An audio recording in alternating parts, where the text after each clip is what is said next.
dos gestores que por aí passaram e que aí está. José Gomes. Eu já estou satisfeito, né?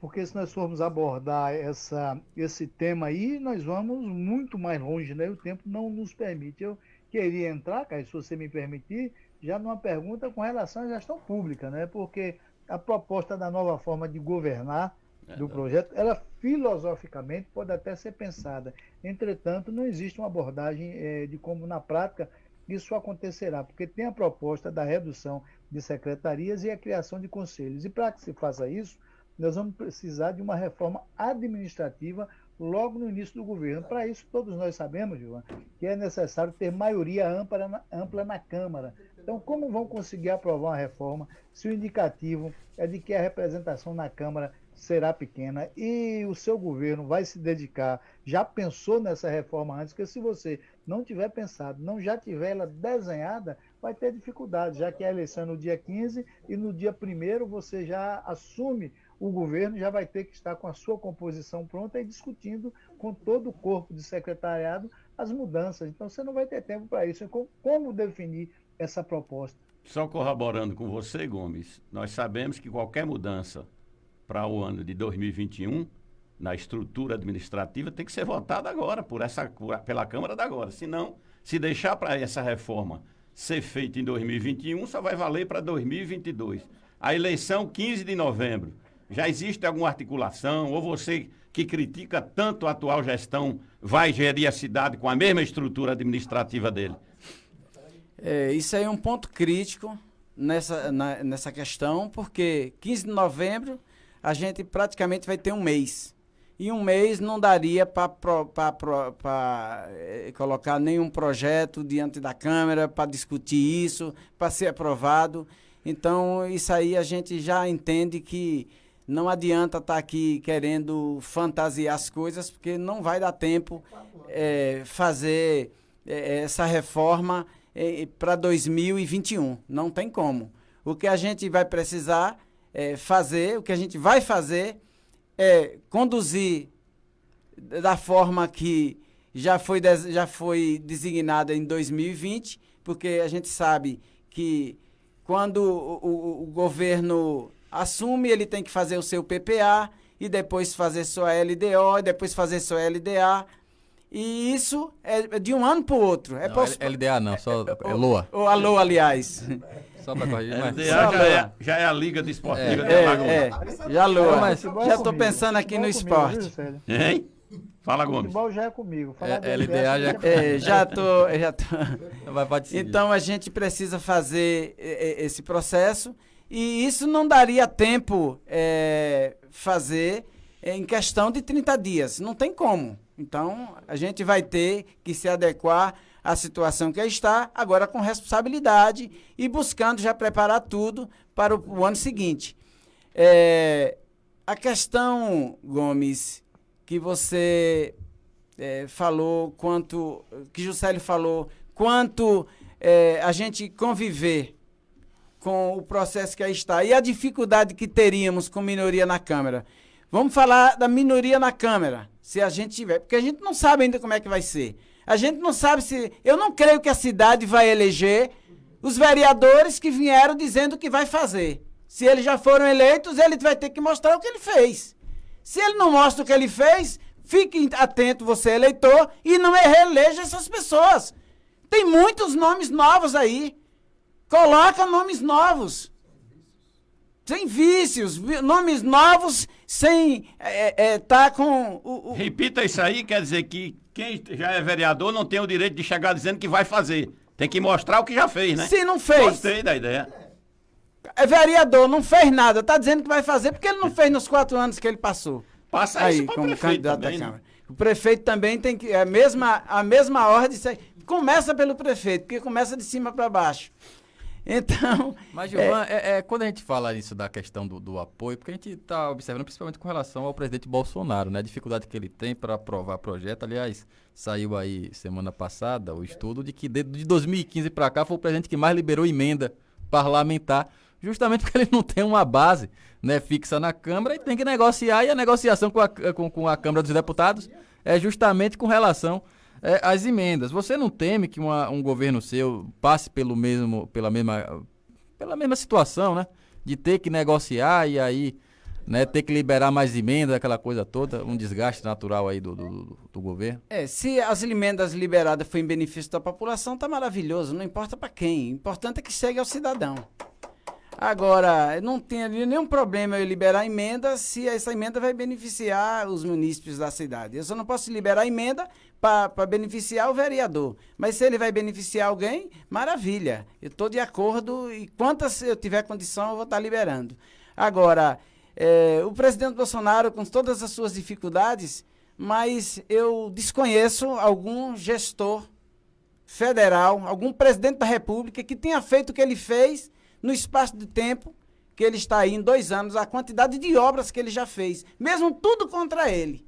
Então isso mostra que precisa querer e precisa de vontade política, coisa que esses candidatos aí nunca tiveram. Assume uma cidade, parece que é só para se beneficiar. Pessoas imponentes que olham os munícipes de cima para baixo, como se não fosse nada. Aqueles que colocou ele lá dentro para fazer aquilo que eles estão precisando que sejam feitos.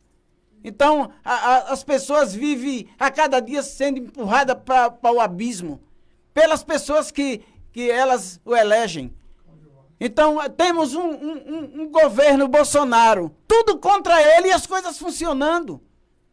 E os esquerdopatas buscando dizer que ele é assassino, que ele é isso, que ele é aquilo, bota nome de tudo. No homem que tirou o país, que levou o Brasil da morte. Porque o Brasil estava caminhando para a morte. Com o nível de corrupção que a gente presenciou nos últimos 16 anos, principalmente no governo do PT. Então, não importa. Se porventura tiver minoria na Câmara e tiver projetos, e os projetos forem para beneficiar a cidade, e alguém se posicionar contra, eles vão agir diretamente contra o povo. Eu vou buscar passar isso para toda a cidade para que elas entendam o que os vereadores estariam fazendo no caso que isso aconteça, que eu não creio. Eu creio que a cidade vai tomar vergonha, que nós não tivemos, eu estou me incluindo aqui, eu não tive vergonha quando eu fiquei batendo com minha mão na ponta da mesma faca o tempo inteiro. E a gente precisa de parar com isso. Eu não creio que a cidade vai reeleger vereadores que não disseram, que não mostraram nos seus 4 anos o que fez. E agora vem com conversa bonita, dizendo que vai fazer. E o que fez, cadê?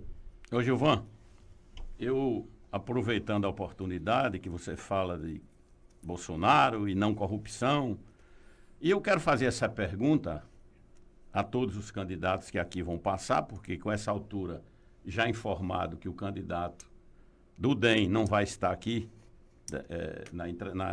na entrevista, eu quero fazer essa pergunta a você e vou fazer a todos os candidatos. Como é que você vê? Porque eu estou com o seu currículo aqui, você acabou de dizer que vem do papelão, sem nenhuma vergonha, diz de onde veio, sua origem, morando numa barraca, deitado no chão. Nós temos o professor Edinaldo, o currículo dele demonstra uma profissão e um trabalho. Nós temos o doutor Joaquim Neto, médico, profissão declarada, um empresário na área de medicina. Nós temos, quem é mais? Do 7? Radiovaldo Costa, petroleiro. Nunca trabalhou. Aí eu pergunto a você, tem uma profissão definida, tem uma carteira assinada de petroleiro. Ainda não teve uma pesquisa que de fato diga, porque a gente possa declarar, porque as pesquisas estão um com medo do outro e não sai a pesquisa para de fato definir o eleitor. Pergunta a você, como é que você sente morar numa cidade em que o candidato que dizem aí que está na frente não tem profissão definida, é um desempregado e faz a campanha mais cara de mais dinheiro na cidade? Isso não é um assunto para se debater, para esclarecer o voto do eleitor? Como é que você vê isso aí? Não tem profissão esse candidato? Não tem profissão? Não trabalha em lugar nenhum e faz a campanha mais rica que a cidade está assistindo. Como é que você analisa tudo isso? Ele tem uma profissão, político. Mas agora não está, há 2 anos que nem nessa profissão está exercendo. Político. Está vivendo de quê? Faz política, faz politicagem. Faz politicagem. Porque a cidade está precisando de verdadeiros políticos. E o político é aquele que defende o povo. Aquele que busca as pessoas para poder destruir e matar. Não é político, é politiqueiro. Então, como é destruir e matar que você fala isso aí? Porque é o seguinte, 29 milhões, um processo investigado, que já tem gente presa com esse processo. Não está matando pessoas? Porque se eu tiro dinheiro da educação, se eu tiro dinheiro da educação, eu vou interferir na saúde, eu vou interferir no futuro dessa pessoa. Eu posso estar pegando uma criança hoje e empurrando ela para ser um marginal no futuro e ele ser morto pelas gangues ou pela polícia, ou em troca de tiro com a polícia. Porque eu vou gerar uma sociedade sem educação, sem oportunidade, como eu vivi. Eu não tive oportunidade de educação. Até os meus 17 anos de idade, eu estudei em escola particular. Quando eu trabalhava num supermercado, morava no fundo num quartinho no fundo de um supermercado, a partir dos 14 anos de idade, a 1.000 quilômetros da minha família. Fui aliciado para vender drogas, para usar drogas, quando eu fui ser evangélico. E depois eu iniciei os meus trabalhos de comunicação visual para me ajudar na minha despesa, porque eu não tinha condições que eu tinha que pagar naquela época. Há 43 anos atrás, eu, para ser justo, não falei a profissão dele. Gilvan é uma pessoa que tem uma empresa já. Chega até a empresa dele, passou pro nome dele. O sobrenome dele já vem de Artes. Então, falei todos os candidatos que têm profissão definida e vive do suor do trabalho, e não falei do próprio Gilvan, você me desculpe. Agora, tem algumas pessoas, um dia desse no Facebook, o camarada questionou a minha capacidade de administrar a cidade. E eu perguntei a ele, o que o seu candidato, se o seu é Paulo César, o que foi que ele fez? Qual a profissão dele? Ele já administrou o quê?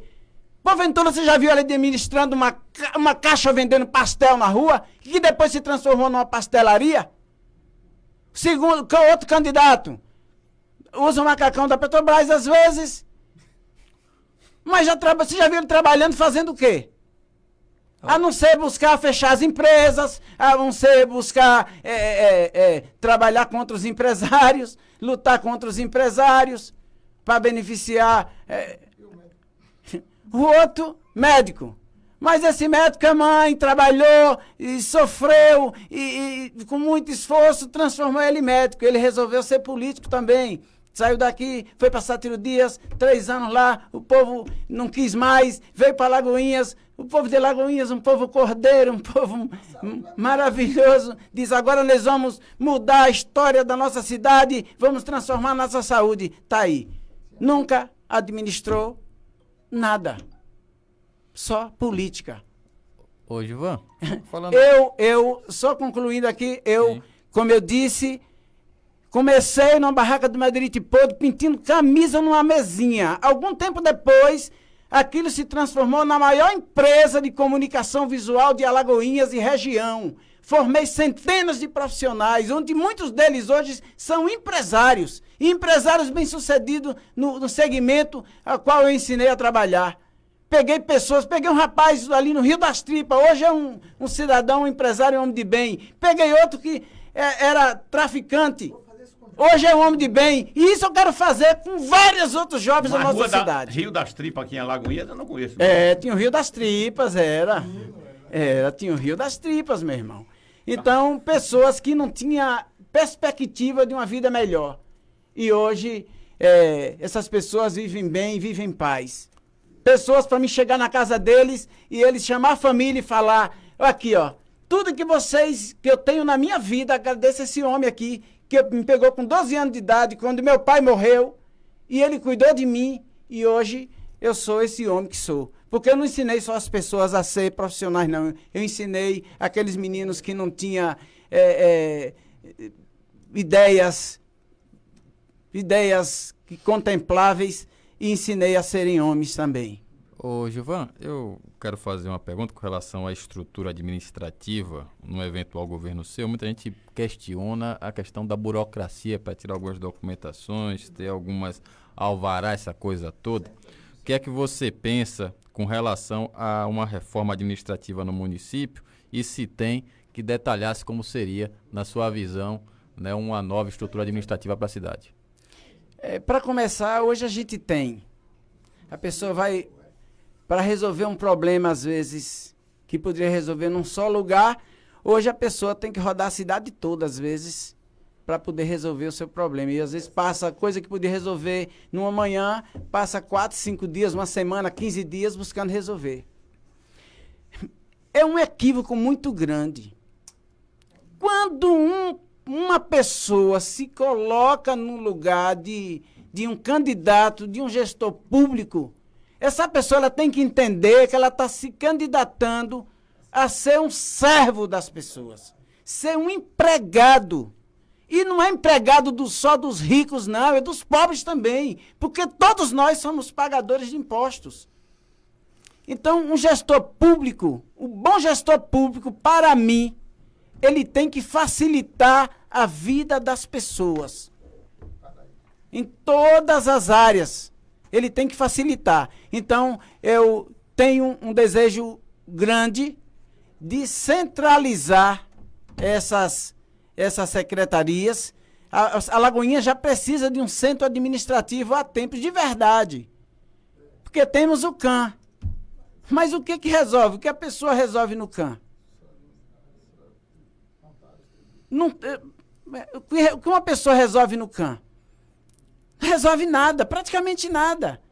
Então eu imagino uma Lagoinhas com um centro administrativo, onde as pessoas, com as secretarias ali reunidas num só lugar, onde as pessoas, ou então a maior parte delas, e onde as pessoas elas vão sair de sua casa de manhã, de sua residência pela manhã, para resolver um assunto, e ele vai voltar aí ao meio-dia com tudo resolvido, num só lugar.